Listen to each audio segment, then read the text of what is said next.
조선시대 말기에 기독교 선교사들이 우리나라에 들어왔습니다. 후일에 선교사들이 전한 우리나라에 대한 조크가 두 가지가 있습니다. 우선 선교사들이 우리나라에 도착하여 우리나라 이름을 듣고 깜짝 놀랐다고 합니다. 그래서 왜 그러나 했더니 그 당시 우리나라 이름이 조선인데 우리말로는 조선이지만 외국 선교사들에게는 마치 외국말처럼 초슨, 선택받은 자들이라고 들렸다고 합니다. 그래서 자기들이 선교온 나라가 선택받은 자들이라는 이름을 가진 나라였으니 이 나라는 참으로 귀하다라고 생각을 했다고 합니다. 또 유사한 이야기로 그 당시에 우리나라 책들은 위에서 아래로 세로 쓰기로 되어 있었습니다. 그래서 교회에서 성경을 번역해서 성도들에게 나누어 준 조그만 책들도 다 세로 쓰기로 되어 있습니다. 그래서 선교사님들이 성도들과 함께 성동 봉독하겠습니다 그러면 성도님들이 전부 다 고개를 끄덕이고 있대요. 그래서 성경을 읽을 때 저렇게 고개를 끄덕이며 아멘하고 있으니 이 성도들은 참 복되다라고 생각했다고 합니다. 선교사님에게 직접 이런 이야기를 들으면서 참 재미있구나라고 생각했었습니다. 선교사님도 우리나라가 참 복되다라고 생각했듯이 저도 우리나라의 이런저런 속담을 들으면서 매우 복음적인 내용을 담고 있구나라고 여긴 것이 있습니다. 제가 소개시켜드린 적이 있는데 굿이나 보고 떡이나 먹자, 참으로 복음적인 표현이고 재주는 곰이 부리고 돈은 떼놈이 번다, 이것도 하나님의 원리를 소개하는 듯한 아주 재미있는 표현입니다. 한 가지 더 소개를 하자면 우리 선조들, 한평생을 사신 분들, 세상에서 이런 인간 저런 인간을 많이 겪어보신 분들은 인간의 본질에 대해서 너무나 정확하게 파악하고 특히 기독교의 인간론을 아주 예리하게 꿰뚫고 있는 표현이 있는데 그 표현이 바로 그놈이 그놈이다 입니다. 특히나 성경을 읽을 때 꼭 기억하고 계셔야 할 명언이 그놈이 그놈이다 라는 말입니다. 세상에서 좋다, 사람의 기준에서조차도 그놈이 그놈이고 별다른 놈 없다라는 표현이 진리인데 하나님의 관점에서 하나님의 기준에서 다른 사람, 잘난 사람, 준비된 사람, 하나님의 마음에 합한 사람, 그런 존재는 없다라는 것을 기억하셔야 합니다.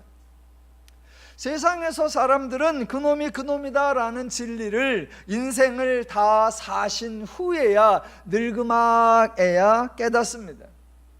젊었을 때 자신이 뭔가 할 수 있다고 생각할 때 이런저런 꿈과 비전을 가졌을 때 말 그대로 한창일 때에는 절대로 그놈이 그놈이다라는 사실을 인정하지 않습니다. 최소한 자신은 다르다고 확실히 남들과 다를 수 있다고 생각을 합니다. 그래서 젊은이들의 구호는 언제나 난 달라, 난 할 수 있어, 난 부모님들처럼 살지 않을 거야 이고 어르신들의 고백은 언제나 인생은 이래 사나 저래 사나 다 거기서 거기고 사람은 그놈이 그놈이다 라고 합니다. 한평생을 다 사시고 이제 돌아가실 때쯤 되면 그분들의 후회가 인생이 이런 것인 줄 알았다면 제대로 살았을 텐데 입니다. 모든 인간이 당연한 것처럼 겪는 이 인생의 과정을 기독교인 성도들은 반복해서는 안 됩니다. 세상 사람들이 인생을 다 살아본 후에야 깨닫는 내용을 성도는 성경을 통해 진즉에 배워야 합니다. 구원이 이루어지기 전에는 그놈이 그놈이다라는 사실을 깨달아야 하고, 구원을 받은 이후에는 나는 새로운 피조물이다라는 사실을 깨달아야 합니다. 그래서 성도는 인간에 대한 이해가 세상과 다르고 인생에 대한 이해가 세상과 달라야 합니다. 그래서 성도는 젊었을 때부터 전혀 다른 가치, 세상과 전혀 다른 기준, 원리, 방법, 능력으로 살아서 하나님이 주신 분복을 평생 동안 풍성히 누리며 살아야 하는 것입니다. 구약에서 이스라엘은 하나님의 시험을 통과해서 하나님의 백성이 된 것이 아닙니다. 나름 이방인과는 다른 점이 있어서 하나님의 백성이 될 만한 자격이 있어서가 아니었습니다. 그래서 하나님이 인간을 대하시는 절차는 우선 관계를 맺고 그 후에 그 맺어진 관계에 합당한 존재로 하나님이 만들어 주시는 것입니다.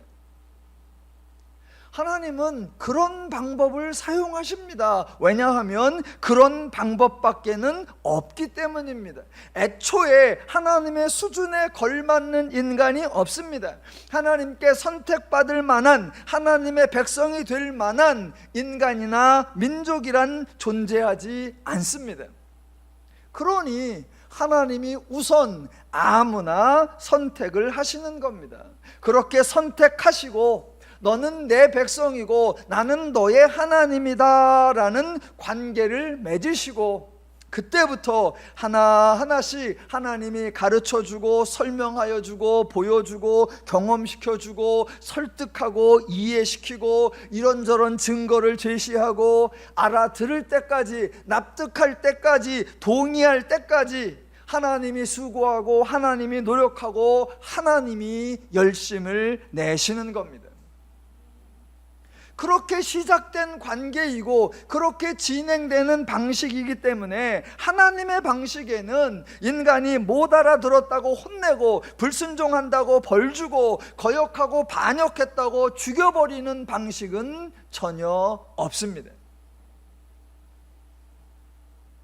제가 주중에 한 이틀 정도 아침에 동네에 계시는 목사님 서너 분과 함께 배드민턴을 칩니다.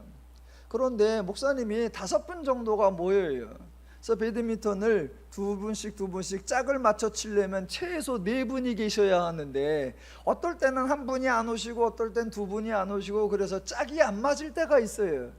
그래서 회원수가 5분밖에 안 되니까 너무 작아서 한 2분을 더 좀 영입을 해서 한두 분 빠져도 운동이 가능하게 해야 되겠다, 그런 생각을 먹고 어느 분을 좀 모실까 하다가 우리 교회 부목사님 손목사님을 제가 좀 모시려고 했어요.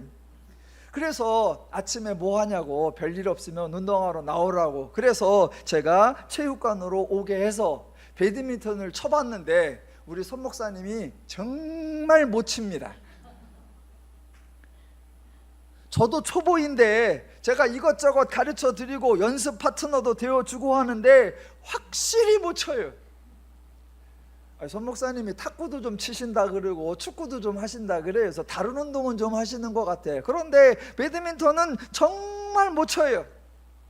그래서 억지로 끌려와서 몇 번을 치시다가 이제 세종으로 이사를 가셔서 더 이상 함께하지 못했습니다. 그런데 함께 운동하는 동안에 제가 손 목사님에게 단 한 번도 왜 이렇게 못 치냐고, 왜 가르쳐준 대로 안 치냐고 혼낸 적이 없고, 실력이 늘지 않는다고 벌을 준 적이 없습니다. 왜냐하면 애초부터 관심 없는 사람, 자격 없는 사람, 할 줄 모르는 사람을 데려왔기 때문입니다. 제가 사용한 방식이 바로 하나님의 방식입니다. 이러한 관점으로 민수기를 이해하셔야 한다라는 겁니다. 이스라엘이 하나님의 백성이 되었습니다. 어떻게요? 졸지에. 이스라엘이 하나님께 선택받은 것을 은혜라고 생각을 합니까? 안 합니다. 애굽에서 사는 것이 너무 힘들어서 부르짖었는데 예상에 없던 하나님이 응답을 하셨습니다. 일단 하나님의 말씀을 듣고 애굽에서 나오기는 했는데 광야에 들어와 보니까 앞으로 살아갈 날이 까마득해 보입니다. 말 그대로 아무 대책이 없습니다. 한 사람이 아니고 한 가족이 아니고 한 부족이 아니라 한 민족인데 가장 기본적인 먹거리부터 시작해서 전쟁 등과 관련된 안전 문제, 장차 살아가야 할 거주지 문제 등 어떤 것도 준비되어 있는 것이 없습니다. 물론 하나님의 입장에서는 모든 것을 준비했고 모든 것을 보장하셨지요. 하나님이 이스라엘에게 불쑥 나타난 것이 아니라 조상들과 이미 수차례 약속하셨고 맹목적으로 애굽에서 벗어나게 하신 것이 아니라 약속의 땅 가나안 땅에 반드시 들어가게 해 주신다는 치밀한 계획을 자세하게 설명하셨고 출애굽하는 과정에서 하나님의 능력을 다양하게 충분히 보여주셨습니다. 하나님의 입장에서는 철저하게 계획된 대로 예정된 순서대로 진행하고 있는 일이지만 이스라엘의 입장에서는 전혀 준비가 되어 있지 않고 아는 것이 거의 없고 어느 것도 보장된 것이 없는 듯한 아주 난감한 상황, 황당한 상황에 처해 있는 것입니다. 이러한 이스라엘의 상황을 이해하신다면 출애굽한 이후부터 지금까지 이스라엘이 행한 행동들이 충분히 이해가 되는 것입니다. 이스라엘은 감사한 적이 없고 매사에 불평과 불만과 원망을 반복했습니다. 이스라엘의 그러한 행동이 이상합니까? 당연합니까? 제 생각에는 당연합니다. 하나님도 제 생각과 같았습니다. 당연하다고 여기신 거예요. 그래서 홍해 앞에서 불평하는 자들, 물이 쓰다고 원망하는 자들, 먹을 것이 없다고 투정하는 자들을 다 받아주시고 그들이 제기한 모든 문제를 다 해결해 주셨습니다. 왜요? 하나님에 대하여 잘 모르는 이스라엘을 선택했고 그들을 하나님 백성 삼아서 하나님이 일을 진행하고 계시니 이스라엘의 입장에서는 그래 아직 모르니까 그럴 만한 행동이었다라고 여기시고 하나님 입장에서는 그런 이스라엘을 설명하고 가르쳐주고 증명해 주어야 했기 때문에 그 모든 것을 수용해 주신 겁니다. 하나님이 그런 사역을 언제까지 하셔야 합니까? 가나안에 도착할 때까지 하셔야 합니다. 더 나아가 이스라엘이 하나님이 자기들의 신이 되었다는 사실을 감격할 때까지, 자기가 하나님의 백성이 되었다는 것을 감격하며 감사할 때까지, 자기들이 하나님의 백성이 된 것이 축복받은 것임을 깨달을 때까지 하나님은 계속해서 백성을 이해하고 돌보며 가르쳐 주셔야 하는 겁니다. 그 과정이 지금 민수기에서도 진행 중이다라는 겁니다. 자, 가나안 정탐을 12명이 갔다 왔는데 그 중에 10명이 분석하고 평가한 내용이 거짓말이 아니었고 그들이 터무니없는 내용을 말한 것이 아닙니다. 이스라엘 백성 중에 특별히 그 10명은 천성이 부정적이고 반항적인 사람들이었느냐? 아니요. 이스라엘의 모든 백성 전체가 여호수아와 갈렙의 의견에 동의했는데 달랑 10명만 반대한 거냐? 아닙니다. 10명만 애굽으로 돌아가자고 하고 나머지 모든 백성들은 기왕 나온 김에 가나안까지 가보자라고 말한 것이 아닙니다. 정반대로 모든 이스라엘 백성이 10명의 의견에 동의했고 모든 이스라엘이 그 10명과 함께 가나안으로 가는 것이 아니라 애굽으로 돌아가자고 행동했었습니다. 그들이 보기에 가나안이 튼튼해 보였고 그곳에 사는 사람들이 강해 보였고 전쟁하면 자신들이 질 것 같아 보였습니다. 하나님 빼고 실제로 전쟁을 했다면 백전백패했을 겁니다. 이스라엘의 입장에서는 충분히 가질 만한 두려움과 불안이었습니다. 자, 애굽에서 이스라엘이 노동이 힘들어서 부르짖었다는 이야기가 출애굽기 2장에 나오고 그 이후에 출애굽을 위한 10가지 이적 사건들이 나오고 그 후에 홍해 사건과 시내산 사건, 그리고 인구조사 사건, 가나안 정탐 이야기, 이런 것이 지금 민수기 16장까지 나오고 있는데, 이스라엘이 부르짖어 하나님이 응답하신 출애굽기 2장부터 오늘 본문 민수기 16장까지 시간이 얼마나 걸린 것 같습니까? 성경을 읽다 보면 이야기가 어떨 때는 빨리 지나가고 어떨 때는 천천히 지나갑니다. 예를 들어 볼게요. 하나님이 아브라함을 찾아오셔서 아들을 주겠다라고 말씀하신 게 창세기 12장이고, 약속대로 아브라함이 아들 이삭을 낳는 장면이 창세기 20장에 나옵니다. 그러니까 12장부터 20장까지 약속이 있고 아들을 얻는 것까지 성경 장수로는 10장인데 그 기간으로는 25년이 걸립니다. 모세가 태어난 이야기, 모세가 왕궁에서 성장하는 이야기, 모세가 미디안으로 도망가는 이야기가 출애굽기 2장에 나오는데, 달랑 한 장에 나오는데 그 기간이 40년입니다. 모세가 미디안으로 도망을 가서 거기서 결혼을 하고 양치기를 하고 그러다가 이제 하나님을 만나기 전까지 그 이야기가 출애굽기 3장 달랑 한 장에 나오는데 그 한 장이 지나가는 기간이 40년입니다. 또 모세가 애굽으로 돌아와서 활동하는 이야기, 그게 출애굽기 4장부터 시작해서 오늘 본문 민수기 16장까지 보면 레위기를 빼고 출애굽기와 민수기만 보면 대략 한 50장 정도가 되는데 시간적으로 보면 불과 1년에서 2년 사이입니다.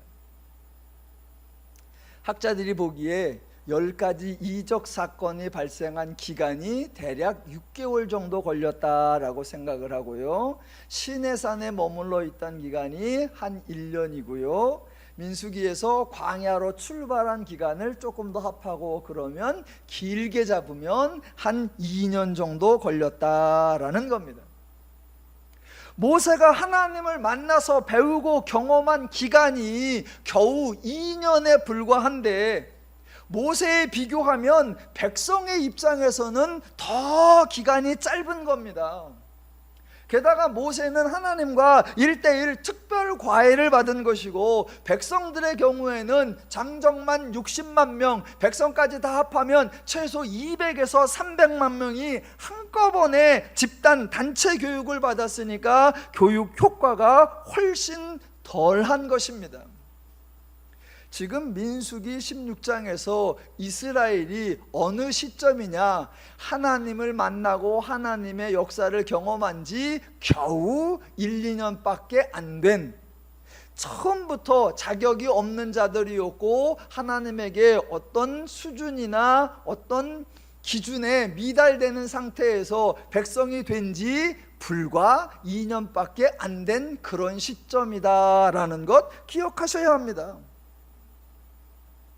하나님의 입장에서는 죄인들을 선택하여 내 백성 삼고 그들을 가르치신 지 이제 2년밖에 안 된 시점에서 이스라엘 백성들이 심하게 불평한다고 하나님이 삐지시면 안 됩니다. 신약성경 데살로니가 후서 3장 13절에 가보면 아주 멋진 말씀이 있습니다. 형제들아, 너희는 선을 행하다가 낙심하지 말라입니다. 누가 먼저 그걸 하셔야 되느냐? 하나님이 먼저 시범을 보이셔야 되고 하나님이 먼저 모범을 보이셔야 됩니다. 하나님이 죄인들을 택하시고 하나님이 죄인들을 백성 삼으시고 하나님이 죄인들에게 선을 행하시다가 낙심하시면 안 됩니다. 이스라엘이 자꾸 애굽으로 돌아가겠다고 말한다고 해서 하나님이 계획을 취소하거나 변경하시면 안 됩니다. 이스라엘이 감사하지 않는다고 하나님께 대든다고 낙심하셔서 죽여버리시면 안 됩니다. 애초에 자격 없는 이스라엘을 선택하신 분이 하나님이시고 애초에 어떤 요구나 조건도 제시하지 않으신 분도 하나님이십니다. 그러니까 기독교에서 인간은 모두가 죄인이다라는 기독교 인간론을 근거하셔야 되고, 그래서 하나님은 일단 선택을 하셔서 관계를 맺으시고 그 후에 그 사람을 만들어 가신다라는 그 하나님의 일하는 방식을 아시면서 민수기 사건들을 파악하셔야 한다라는 겁니다. 자, 민수기 13장에 가나안 정탐부터 시작된 이야기가 16장까지 이어지고 있는데, 레위 지파의 후손 고라, 르우벤 지파의 후손 다단과 아비람 온, 그리고 이스라엘 자손 총회에서 택함을 받은 자 250명이 이스라엘 전체 백성의 열렬한 후원을 받으면서 모세에게 나와 모세를 거슬렀다라고 말합니다. 그런데 내용을 읽어보면 단순하게 모세와 아론을 시기한 것이 아니었고, 개인적 욕심으로 특정한 직분이나 권력을 나눠 갖자고 요구한 것도 아니었고, 터무니없는 가짜 뉴스로 백성을 선동한 것도 아니었습니다. 고라의 무리들이 나와서 했던 말, 그게 3절에 나오죠. 제가 읽어볼게요. 16장 3절. 그들이 모여서 모세와 아론을 거슬러 그들에게 이르되, 너희가 분수에 지나도다. 회중이 다 각각 거룩하고 여호와께서도 그들 중에 계시거늘 너희가 어찌하여 여호와의 총회 위에 스스로 높이느냐. 조금 더 자세하게 읽어보면 13절과 14절. 내가 우리를 젖과 꿀이 흐르는 땅에서 이끌어내어 광야에서 죽이려 함이 어찌 작은 일이기에 오히려 스스로 우리 위에 왕이 되려 하느냐. 이뿐 아니라 내가 우리를 젖과 꿀이 흐르는 땅으로 인도하여 드리지도 아니하고 밭도 포도원도 우리에게 기업으로 주지 아니하니 내가 이 사람들의 눈을 빼려느냐, 네가 우리들을 속이려 하느냐입니다. 제가 이 250명을 뽑아준 백성 중에 한 사람이라면, 와, 우리 대표들이 나가서 모세에게 말 참 잘한다 라고 생각했을 것 같습니다. 애굽에서 끄집어내더니 여적껏 광야야. 아직도 땅도 포도원도 밭도 한 푼도 땅 한 떼기도 얻지 못하고 이게 뭐 하는 거야? 야, 우리 대표들 참 말 잘한다. 저는 그렇게 생각했을 것 같습니다. 그리고 이 말을 듣고 하나님이시라면 하나님이 아이고, 내 백성들이 죄인 출신이라 아직도 많은 것을 배워야 하는구나 라고 생각하셨을 것 같습니다. 과연 하나님은 어떻게 생각하셨을까요? 제 생각 말고 성경에 나오는 하나님의 반응을 직접 확인해 보겠습니다. 하나님의 반응이 오늘 20절에 나오는 겁니다. 20절. 자, 민수기 16장 20절. 여호와께서 모세와 아론에게 말씀하여 이르시되 너희는 이 회중에게서 떠나라. 내가 순식간에 그들을 멸하려 하노라 입니다. 제 예상이 맞은 겁니까? 틀린 겁니까? 자, 제가 이 20절을 설명하기 위해 서론을 길게 끌고 왔던 것입니다.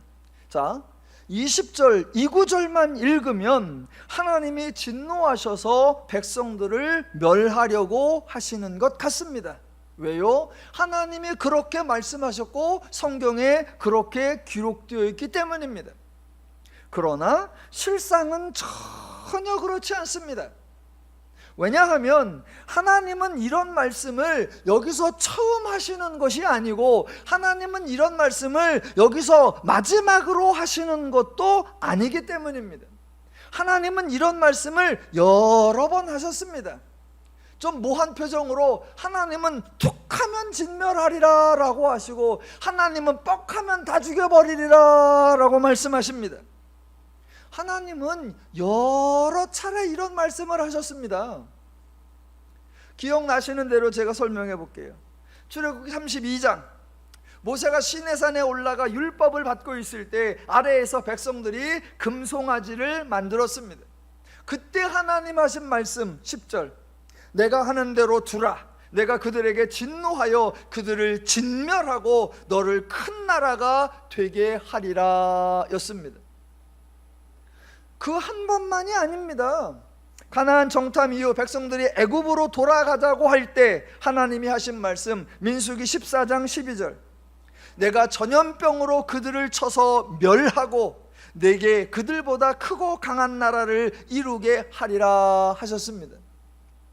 두 번으로 그치신 것이 아닙니다. 오늘 본문 21절, 내가 순식간에 그들을 멸하려 하노라 입니다.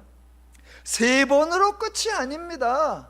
고라 사건이 일단락된 후에 45절에 가보면 너희는 이 회중에서 떠나라. 내가 순식간에 그들을 멸하려 하노라 또 그렇습니다. 앞서 제가 지금 이것이 시간적으로 불과 1, 2년밖에 안 됐다라고 했는데, 아니 불과 1, 2년 새에 하나님이 백성을 진멸하겠다는 말씀을 벌써 3번이나 하시는 겁니다. 이 정도의 살벌한 말씀을 이 정도로 자주 하신다면 이것은 거의 습관성 멘트입니다. 말 그대로 툭하면 입만 열면 멸한다 라고 하십니다. 그저 평상시 자주 사용하시는 표현 같습니다. 이런 구절이 나오면 성경을 읽으시던 성도님들은 화들짝 놀래지요. 그래서 하나님이 두렵다고, 하나님이 너무 잔인하다고 오해를 하는데, 정작 광야에서 이 말씀을 직접 들었던 이스라엘은 놀라지도 않고 두려워하지도 않았습니다. 왜요? 하도 자주 들어서. 왜요? 아주 만성이 됐기 때문에. 더 나아가 이스라엘이 놀라지도 두려워하지도 않은 이유가 또 있습니다. 왜요? 이렇게 말씀을 하셨지만 정작 이 말씀대로 실행하신 적은 없었기 때문입니다. 실제로 하나님은 이스라엘 백성을 진멸하신 적이 없습니다. 하나님의 말씀이 너무나 엄중하게, 너무나 진지하게, 마치 당장이라도 실행하실 것처럼 긴박하게 주어졌지만 정작 단 한 번도 이스라엘 백성을 잔인하고 살벌하게 멸절시킨 적이 없다라는 겁니다. 사람들이 엄청난 오해를 하지요. 어떻게요? 광야에서 불평하던 1세대가 하나님 앞에 벌을 받아 죽임을 당했어 라고 오해를 하지만, 얼마 전 제가 설명드린 것처럼 광야에서 불순종한 그들이 즉사한 것 아니고요, 1년 이내에 싹 몰살당한 것이 아니라 아주 하나님이 먹여주고 재워주고 입혀주는 것으로 잘 먹고 잘 살아서 대략 40년 정도를 다 살아서 이제 나이가 들어서 자연사했습니다. 멸절당한 적이 없습니다. 가장 대표적 상징적 인물이 모세와 아론이죠. 앞으로 뒤에서 살펴보겠지만 민수기 20장에 가보면 하나님께서 반석을 명하여 물을 내라 라고 할 때 반석을 쳐서 물을 내죠. 그래서 하나님으로부터 모세와 아론, 너희가 백성 앞에서 내 거룩함을 드러내지 아니하였다라는 책망을 받습니다. 하나님이 백성들에게는 그렇게 책망하신 적이 없습니다. 모세가 하나님의 거룩을 드러내지 아니하였다라는 책망을 받았다면 불평하던 이스라엘보다 훨씬 엄중한 죄를 지은 겁니다. 그럼에도 불구하고 모세와 아론이 그 자리에서 즉사하지 않고 광야에서 40년 다 채우고 광야 생활 40년째 되는 해, 그해 5월 달에 아론이 죽고 그해 11월 달에 모세가 죽었습니다. 예, 하나님은 진멸하겠다라는 말씀 수차례 하셨지만 단 한 번도 실행하신 적이 없습니다. 사람들은 참 웃겨요. 이렇게 하나님이 진멸하겠다고 했다가 진멸하지 않았다 그러면 어머 다행이다 이래야 되는데, 아니 왜 말해놓고 안 하세요? 이렇게 따집니다. 그래서 저에게 하는 질문이 그거예요. 아니 하나님은 왜 실행하지도 않을 말씀을 하세요? 하나님이 허풍을 치신 겁니까? 아니 하나님은 시건하지 아니하신다라고 하시더니 하나님이 말장난을 하신 거예요? 저는 그런 질문을 들으면 가끔 당황돼요. 어머 다행이네요. 말씀은 그렇게 하셔서도 안 죽이셨다니 정말 다행이네요. 이렇게 나와야 되는데 말해놓고 왜 안 죽여요? 한번 죽어보실래요? 그러니까 우리가 가끔 되게 이상해요. 자, 하나님은 왜 실행하지도 않을 말씀을 하시느냐, 그런 질문 하나 나오고요. 또 이런 질문을 하죠. 하나님이 정말로 이스라엘을 진멸하시려고 했는데 그때 모세가 하나님께 나와서 하나님과 백성 사이를 중재하니까 하나님이 마음을 누그러뜨리고 참으신 거 아니냐라는 질문입니다. 예, 두 가지 다 그럴듯한 질문인데 하나님의 성품에 대한 오해, 하나님이 인간을 대하시는 방식에 대한 오해에 근거한 부적합한 질문입니다. 자, 제가 두 가지로 설명을 해보겠습니다. 첫 번째, 하나님께서 백성을 진멸하겠다라는 말씀은 하나님의 성품과도 모순되고 하나님의 백성과의 관계에서도 모순되고 그동안 하나님이 하셨던, 하나님이 반복하셨던 말씀과도 모순이 된다라는 걸 이해하셔야 합니다. 하나님은 사랑의 하나님이지 진노의 하나님이 아니시고, 하나님이 애초에 하나님에 대하여 잘 모르고 하나님의 마음과 가치와 원리와 방법도 잘 모르는 사람들을, 죄인들을 택하셔서 백성 삼으셨는데, 그런 백성들이 잘못하는 것 당연한데 그것을 문제 삼아 진멸하시면 안 된다라는 것입니다. 또 그동안 하나님은 계속해서 조상들과 약속하신 것을 수차례 반복해서 선언하셨고, 모세를 보내시는 순간에도, 출애굽하는 과정에도, 시내산에 머물 때도, 광야 이동할 때도 계속해서 이스라엘의 수준, 이스라엘의 상태, 이스라엘의 행동과 관계없이 하나님이 책임진다, 하나님이 보장한다, 하나님이 약속을 이행한다, 하나님이 가나안으로 인도하겠다라고 말씀하셨습니다. 그동안 단 한 번도 자격이나 조건 제시한 적이 없고, 백성들의 행동에 따라 하나님의 계획이 변경될 수 있다라는 언급을 하신 적도 없고, 심지어 하나님의 뜻을 따르지 않을 때에는 하나님도 돌변할 수 있다, 그런 여지를 하나님은 제공하신 적이 없습니다. 그런 하나님이 한편으로는 하나님이 책임진다라고 말씀하시고, 다른 한편으로는 내 백성을 진멸한다라고 두 종류의 말씀을 하실 리가 없습니다. 처음부터 끝까지 하나님의 말씀은 오직 하나, 하나님이 책임진다, 하나님이 가나안 땅을 주신다라는 것이었습니다. 그러므로 백성을 진멸하시겠다라는 말씀은 애초에 하나님의 뜻과 전혀 맞지 않는 것이었습니다. 그런 말씀을 왜 하셨을까요? 그건 잠시 후에 보고요. 자, 또 하나는 모세에 대한 겁니다. 자, 하나님의 백성을 진멸하겠다고 3번을 말씀을 하셨는데, 그때마다 모세가 하나님께 간구를 했고, 그 결과 하나님의 진멸 계획이 취소되었습니다. 자, 성경에 모세가 하나님께 나아와 하나님을 설득한 내용이 자세하게 기록이 되어 있는데, 모세가 말을 정말 잘했습니다. 제가 대표적으로 두 군데만 읽어볼게요. 자, 시내산에서 백성들이 금송아지 우상을 만드니까 하나님이 진멸하겠다라고 할 때 모세가 하나님께 나와 설득한 말, 출애굽기 32장 11절 이하에 나오는데 이렇게 나옵니다. 한번 들어보십시오. 모세가 그의 하나님 여호와께 구하여 이르되, 여호와여, 어찌하여 그 큰 권능과 강한 손으로 애굽 땅에서 인도하여 내신 주의 백성에게 진노하시나이까? 어찌하여 애굽 사람들이 이르기를 여호와가 자기의 백성을 산에서 죽이고 지면에서 진멸하려는 악한 의도로 인도해 내었다고 말하게 하시려 하나이까? 주의 맹렬한 노를 그치시고 뜻을 돌이키사 주의 백성에게 이 화를 내리지 마옵소서. 주의 종 아브라함과 이삭과 이스라엘을 기억하소서. 주께서 그들을 위하여 주를 가리켜 맹세하여 이르시기를, 내가 너희의 자손을 하늘의 별처럼 많게 하고 내가 허락한 이 온 땅을 너희 자손에게 주어 영원한 기업이 되게 하리라 하셨나이다. 그 말씀을 듣고 여호와께서 뜻을 돌이키사 말씀하신 화를 그 백성에게 내리지 아니하시니라.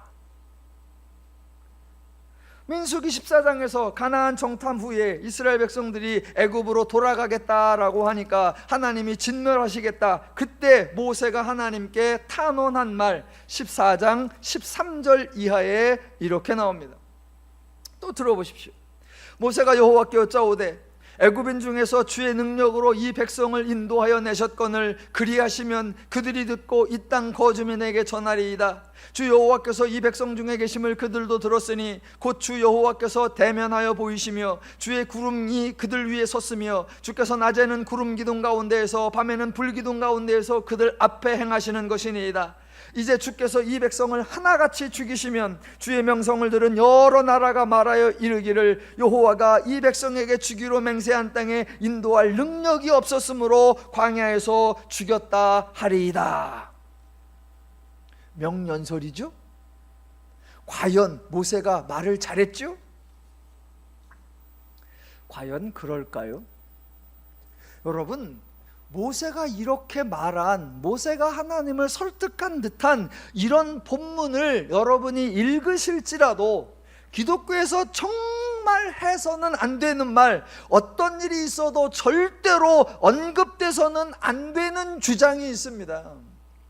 그 주장이 바로 하나님께서 백성을 진멸하시려고 했는데 모세가 중재해서 하나님이 뜻을 바꾸셨다라는 말입니다.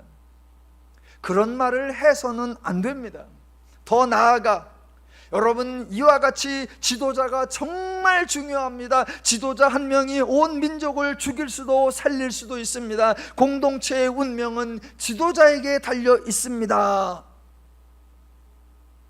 이런 말을 해서는 절대로 안 됩니다. 왜냐하면 하나님을 가해자로 만들고 모세를 치유자로 만들기 때문이고, 하나님을 살인자 취급하고 모세를 구원자로 여기기 때문이고, 하나님과 인간, 하나님과 모세 중에, 하나님과 죄인 중에 모세가 더 중요하다고 말하는 것이기 때문입니다.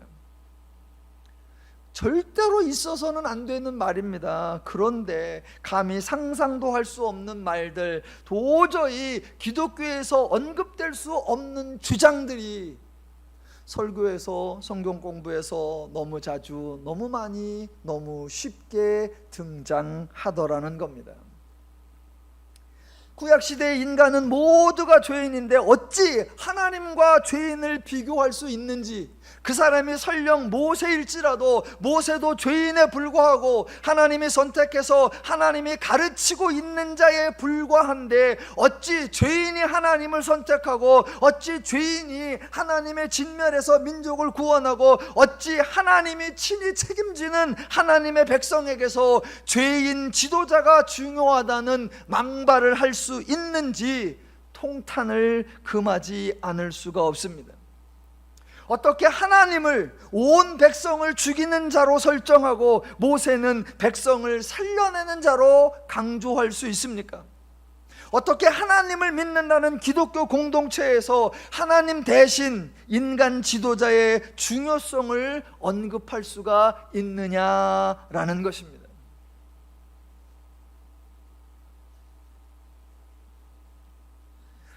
그런 말들은 오해를 넘어서서, 무지를 넘어서서 하나님에 대하여 아주 무례하고 극악하고 패역한 말들입니다.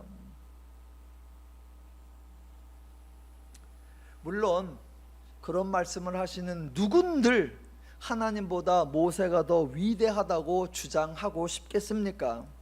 다만 성경을 읽다가 성경의 핵심을 놓쳐버리고 성경의 중요한 내용을 이해하지 못한 거죠. 제가 생각하기에는 성경을 차분히 읽지 못하고 띄엄띄엄 읽었기 때문이다 라고 생각을 합니다. 성경을요, 처음부터 차분히 꾸준히 반복적으로 계속 많이 읽어보면 당연히 만나게 되는 성경 말씀들이 있습니다. 우선적으로 하나님의 약속, 하나님의 맹세, 하나님의 선포를 만나게 되어 있습니다. 성경에 너무 많이 반복적으로 등장하기 때문에 놓칠 수가 없고 잊을 수가 없습니다. 하나님이 아브라함에게 나타나 약속하셨고, 그 아들 이삭에게 나타나 또다시 맹세하셨고, 그 아들 야곱에게 나타나 또다시 맹세하셨고, 모세에게 나타나 또다시 말씀하시고, 민족에게 나타나 또다시 말씀하십니다. 그래서 이 하나님의 약속, 이 하나님의 맹세, 이 하나님의 선포를 기본으로 튼튼히 가지고 있어야 합니다. 그렇게 하나님의 말씀을 기본적으로 가지고 있을 때 성경을 이렇게 읽어가다 보니까 불쑥 하나님께서 내가 내 백성을 진멸하리라 라는 말씀이 등장하는 거죠. 그러면 그 순간에 지금까지 읽던 말씀과 다르다, 하나님이 약속하신 것과 다르다, 하나님이 선포하신 것과 다르다 라는 질문이 들어야 합니다. 하나님이 돌변하실 리가 없고, 하나님이 이전에 말씀하셨던 것을 잊었을 리가 없고, 하나님의 태도가 갑자기 달라질 리가 없습니다. 하나님이 서로 틀린 말씀, 모순되는 말씀, 충돌되는 말씀도 하실 리가 없습니다. 그런데 이런 말씀이 등장하면 왜 등장할까? 지금 출애굽기와 민수기는 어떤 일이 진행되고 있는가, 그것을 생각하셔야죠. 하나님이 죄인을 부르셨다. 자격 없고 수준 없고 하나님을 알지 못하는 그 죄인을 부르셔서 관계를 맺으시고 그 죄인들에게 하나님을 알리시는 과정이다 라는 것을 기억하셔야죠. 그래서 하나님이 출애굽 사건을 행하시는 거, 광야를 이동하면서 가나안으로 인도하는 거 모두가 죄인에게 하나님을 알게 하는 계시 과정, 하나님의 교육 과정이구나. 지금 그러한 말씀들은 교육 과정 중에 교육적 의도로 등장하는구나 라고 파악하셔야 합니다. 중간에 불쑥불상 등장하는 하나님의 말씀이 하나님의 뜻과 다른 것 같고, 하나님의 성품과 어울리지 않는 것 같고, 이미 말씀하신 것과 일치되지 않는 것 같지만, 그런 말씀들은 절대로 즉흥적인 것이 아니며 하나님의 실수가 아니며 충동적 표현이 아닙니다. 도리어 하나님이 이스라엘에게 알려주시는 거예요. 이스라엘들아, 또는 죄인들아, 만약 너희의 행동대로라면, 너희의 태도대로라고 하면, 너희의 그 불의한 대로라고 하면 너희는 진멸을 당해야 한다. 너희는 멸절을 당해야 한다. 너희가 행한 대로 갚아준다면 너희는 모두가 죽어야 한다라는 겁니다. 너희는 그런 자들이었는데 그런 너희를 하나님이 택하셨고, 그런 너희를 하나님의 백성 삼으셨고, 그런 너희를 하나님이 지금도 계속해서 먹이시며 입히시며 가르치며 알려주시며 약속을 진행하고 계시는 것을 기억하고 알아라 라는 말씀입니다.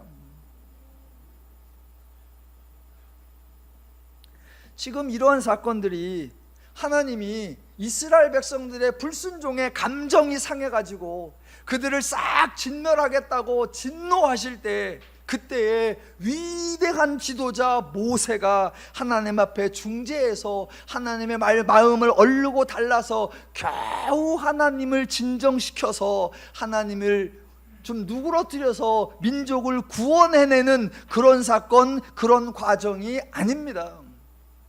정반대로 다시 한번 강조합니다. 모세를 통한 온 이스라엘의 행동들은 진멸당한 행동뿐인데 하나님은 그러한 죄인의 수준과 상태와 행동을 이해해 주시고 수용해 주시고 포용해 주고 있음을 증명해 주고 있다라는 겁니다.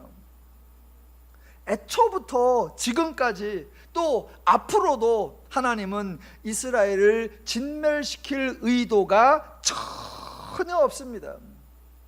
무슨 말씀을 하셔도 하나님은 이스라엘을 진멸하거나 멸절시킬 의도가 없으십니다. 만약 하나님께서 이스라엘을 진멸시킬 생각이 있으셨다면 모세의 말을 들을 것도 없습니다. 모세의 말 때문에 감동해서 하나님이 뜻을 돌이키신 것이 전혀 아닙니다. 왜냐하면 모세의 말을 들어보면 혹자들은 저도 조금 아까 참 멋진 연설이었다, 참 말을 잘한다 라고 말씀을 드렸지만 여러분 실제로 곰곰이 생각해 보면 모세가 한 말은 전혀 특별한 것이 아닙니다. 하나님이 모르고 있는 것을 모세가 알려준 게 아니고요, 하나님이 모세도 알고 있는 것을, 모세도 예상하는 것을 하나님이 예상치 못할 그런 분이 아니십니다. 하나님이 그 정도 상황 파악도 안 되시고, 하나님이 그 정도 주변 나라들의 여론에 대하여 무지하시고, 하나님이 그 정도 감정 조절도 못하시는 그런 하나님이 아니시라는 겁니다. 지금 하나님은 흥분해가지고 중요한 것을 놓치고 있는데 참으로 온유한 모세가 결정적인 정보를 제공하며 하나님을 참 달래고 있는 그러한 중요한 역할을 하는 거 아니다, 그 말입니다. 모세의 말 들어보면 중요한 거 없고요, 결정적이고 없고요, 대단한 거 없고요, 위대한 거 없습니다. 없습니다. 보세요, 저와 여러분 모두가 죄인 출신이죠. 죄인 출신 이제 다 부모님들이신데 자녀가 있습니다. 그런데 어느 날 자식놈이 부모님의 속을 단단히 속여요.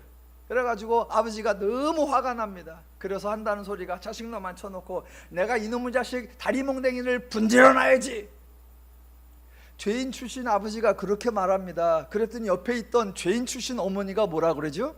말씀하셨으면 꼭 분지르셔야 됩니다. 한쪽 말고 두 다리를 똑 분지르셔야 됩니다. 말하셨으면 하셔야 됩니다. 그렇게 말씀하시는 죄인 출신 계십니까? 우리가 어차피 다 죄인 출신인데도 아버지가 화나서 그렇게 말하면 죄인 출신 어머니가 옆에서 이렇게 말하죠. 아이고 아서요 아서, 만약 당신이 아들놈 다리몽댕이를 그렇게 분지러뜨리면 동네 사람들이 아들 욕하는 게 아니라 애비 욕합니다. 당신이 욕먹어요. 당신만 망신이에요. 아예 말아요. 모세가 한 말이 뭐 별거예요? 저도 그 말 자주 하는데. 여러분 그 말 자주 하시잖아요. 그러면 죄인 출신 아버지가 원래는 진짜로 다리몽댕이를 분지러뜨리려고 했는데 죄인 출신 어머니의 그 지혜로운 말씀을 듣고 그 제사 뜻을 돌이키는 건가요? 아니요. 아니요.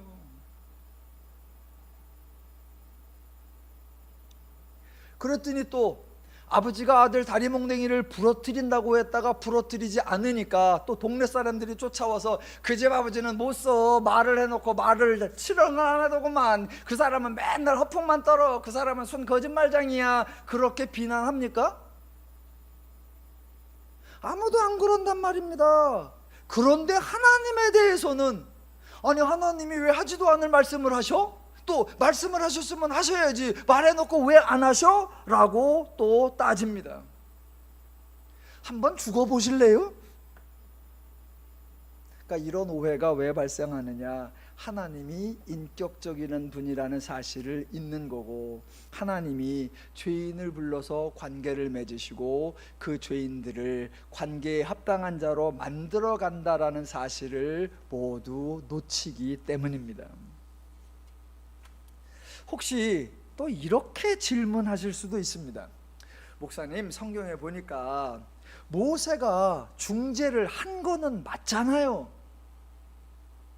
하나님이 멸절하신다고 했다가 일정 기간 지났다가 아니다 라고 하신 게 아니라 멸절하신다고 했고 바로 모세가 나타나서 하나님을 설득했지 않습니까?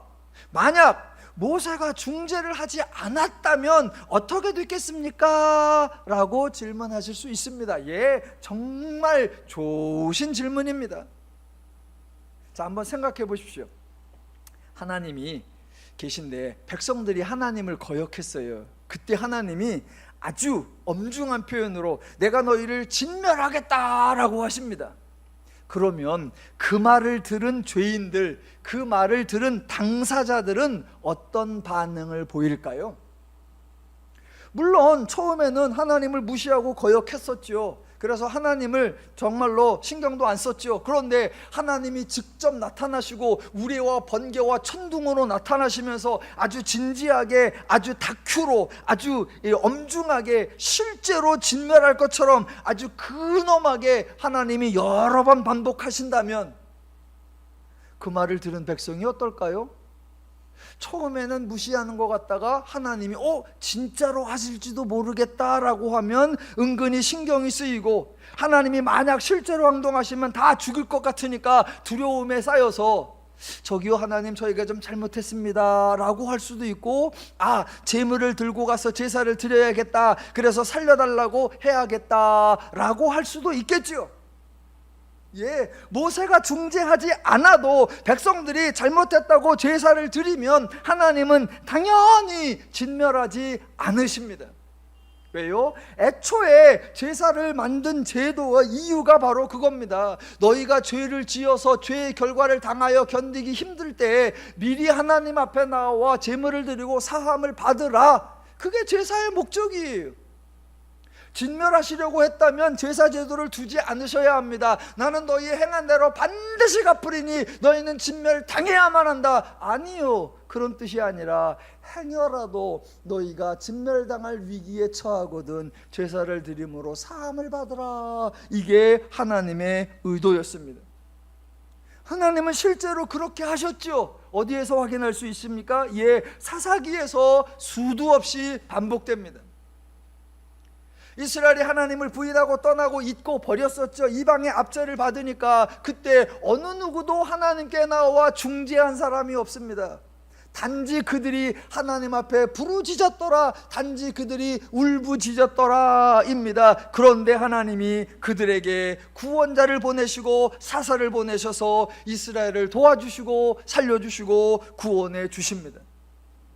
민수기의 하나님과 사사기의 하나님이 같은 하나님이십니다. 또 혹시 이렇게 질문하실 수 있습니다. 죄인들이 하나님께 대적하고 하나님이 진멸하시겠다고 말씀하셨는데 모세가 중재하지도 아니하고 죄인들도 제사를 드리지도 아니하고 살려달라고 부르짖지도 않고 더 심하게 아예 배째라라는 심정으로 죽일 테면 죽여보라고 버티면 그러면 어떻게 됩니까? 라고 질문하실 수 있습니다. 예, 아주 실질적이고 예리한 질문입니다. 좋으신 질문이에요. 예, 정답. 그래도 진멸하지 않으신다입니다. 어디서 확인할 수 있습니까? 예, 구약 내내와 복음서에서 확인할 수 있습니다. 구약 내내, 더 나아가 복음서 시대까지 죄인 중에 어느 누구도 하나님께 죄로부터 구원해달라고 요청한 적이 없습니다. 자신들이 죄인인 줄도 몰랐고 죄를 범하고 있는 줄도 몰랐고 하나님과 원수되었고 하나님에 대하여 죽었고 하나님에 대하여 대적했습니다. 당연히 중재자 없었고요, 제사 없었고요, 회개 없었고요, 부르짖음 없었습니다. 그래서 하나님이 진멸하셨나요? 아니요. 하나님은 예수 그리스도를 보내셔서 죄인들의 구원자로 삼으시고 죄인들을 구원해 내셨습니다. 민수기의 하나님이 사사기의 하나님이시고 민수기의 하나님이 복음서의 하나님과 같으신 하나님이십니다. 하나님의 기본적 뜻, 자격 없는 자들, 수준 없는 자들, 모르는 자들, 하나님에 대하여 원수된 자들, 그들을 부르셔서 택하셔서 관계를 맺으시고 그 관계에 합당한 자로 만들어 가신다. 그래서 그 과정에 죄인들이 어떠한 불의와 어떠한 패역과 어떠한 악행을 할지라도 하나님은 결코 진멸하지 아니하시며 오직 신실하심 그 하나로 기어코 이스라엘을, 기어코 죄인을 하나님의 백성답게 만들어 내시고야 만다는 그 하나님의 신실하심을 기억하셔야 합니다.